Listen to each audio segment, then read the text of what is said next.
আপনারা দেখতে পাচ্ছেন তীব্র হচ্ছে মেঘনার ভাঙ্গন।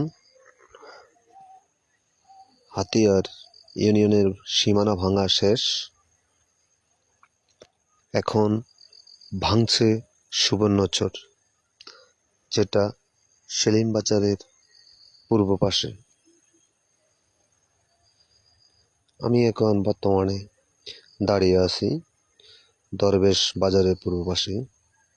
এখানে দেখতে পাচ্ছি নদীর ভয়াবহ অবস্থা, যেটা অকল্পনীয়।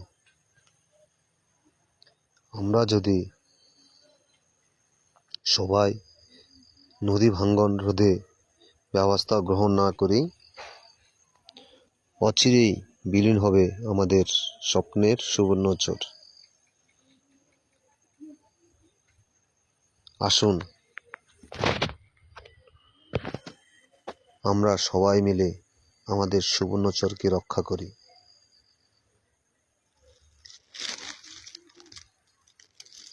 আমরা এক হয়ে সুবর্ণচর উপজেলার সামনে মানববন্ধন করি, না হলে আমরা অতি তাড়াতাড়ি আমাদের ভিটাবাড়ি হারাতে হবে। আমরা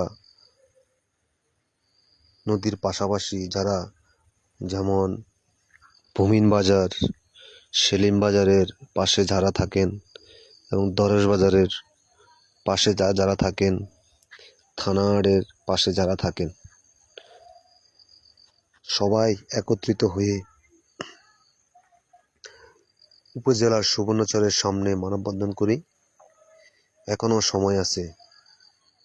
আমরা ঘরে বসে না থেকে একত্রিত হয়ে হাতে হাত মিলিয়ে আমাদের ঘর ভিটাবাড়ি রক্ষা করি।